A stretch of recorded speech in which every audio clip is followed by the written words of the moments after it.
What's going on, guys? Ted from Nerd Immersion here, and I have a quick update here for you. Xanathar's Guide to Everything / Sword Coast Adventurers Guide subclass comparison video.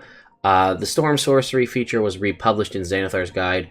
That was already published in Sword Coast Adventures Guide, but again, for Adventure League purposes, or people who just don't know and only want to buy one book, you get access to this in Xanathar. So we're just going to do a quick rundown. I believe, from what I saw at a quick glance, everything is exactly the same. But why don't we take a look and just compare the two. So here we have Wind Speaker. At first level as a sorcerer, you can speak, read, and write Primordial. Knowing this, you know all sub-dialects Aquan, Orin, Ignan, and Terran. I believe that is exactly the same.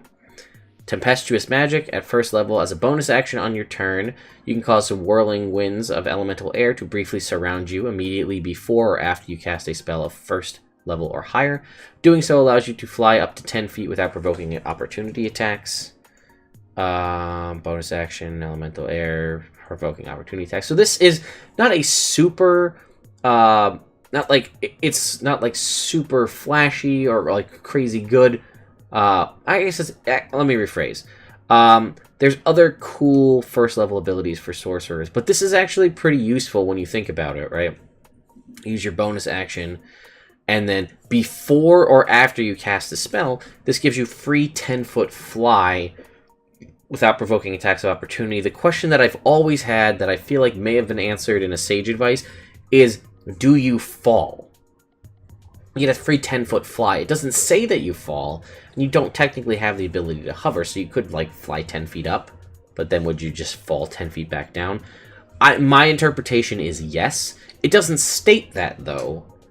So I'm not entirely sure, but my thoughts are this is basically a way for you to sort of avoid opportunity attacks, or if you're going to use a cantrip or some sort of attack-based spell, and you don't have disadvantage because an enemy's within 5 feet of you, you can use your free 10-foot fly to get away, or you can do your attack and then fly away afterwards, however you want to do it.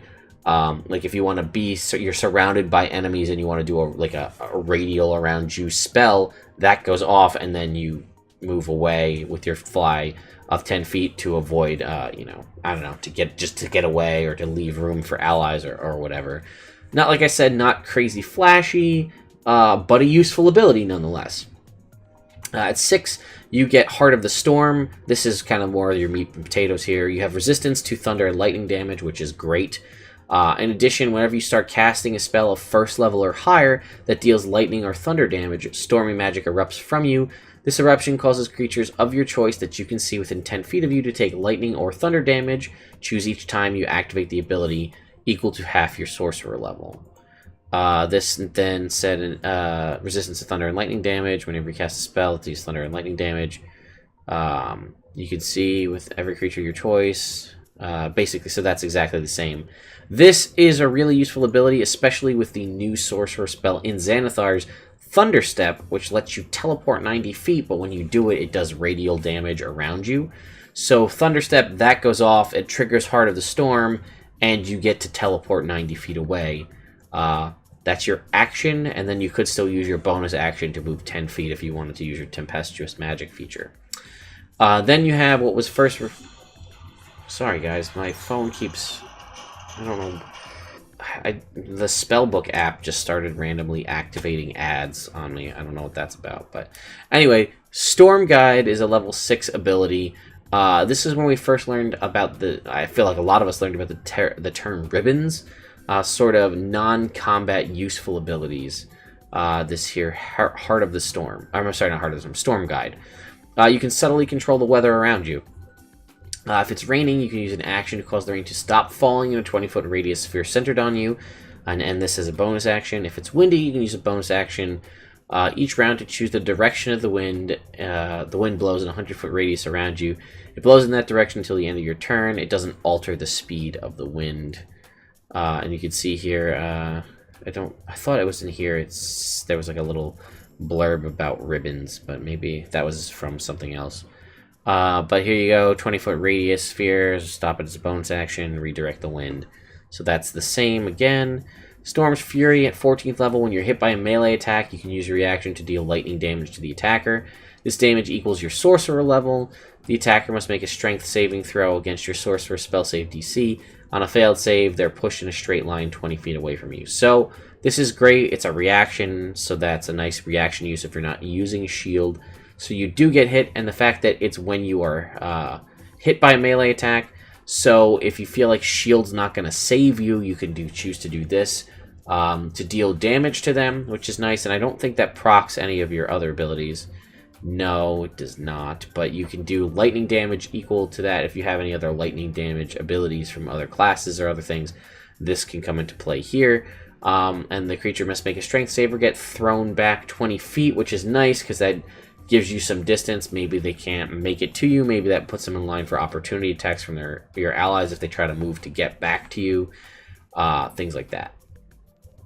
You know, if you'd hit them with Booming Blade earlier in the round, let's say, and they hit you, you knock them back. If they want to come back and try to hit you again, they risk taking the Booming Blade damage, things like that.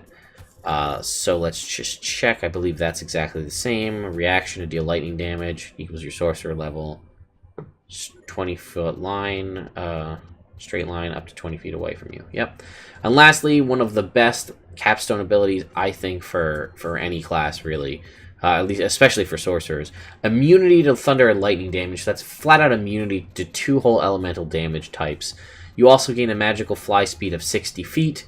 And then as an action, you could reduce your magical fly speed to 30 feet for 1 hour and choose a number of creatures within 30 feet of you equal to 3 plus your charisma modifier, and they also gain the fly speed for an hour.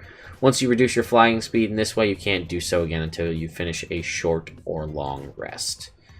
And that is basically exactly the same. So there you go, guys. I really like the Storm Sorcerer. I think it definitely has a big benefit of having access to the Thunderstep spell from Xanathar's Guide. It also is really nice, like if you're playing a race that grants you resistance to a damage type, like let's say a Tiefling giving you resistance to fire, or a Dwarf giving you resistance to poison. At level 6, you'd have resistance to 3 damage types. That's always sweet to have any way you can get additional resistances. I mean, you could theoretically, if you were a Tiefling and had access to the Infernal Constitution feat from Xanathar's Guide, let's say you took that at level 8 as your instead of an ability score. At level 8, as a Tiefling with Infernal Constitution, as a Storm Sorcerer, you would have resistance to fire, cold, poison, lightning, and thunder damage. That's pretty crazy when you think about it. Anyway, guys, that's my just quick rundown. I realize I said quick, and this is like a 10-minute video of the comparison. It's basically exactly the same, the Storm Sorcerer from Xanathar's Guide as it was in the Sword Coast Adventures Guide, but it also gives me a little soapbox to talk a little bit about the class and what I think about it again, in case you missed my What's New video from the Sword Coast Adventures Guide way back in the day.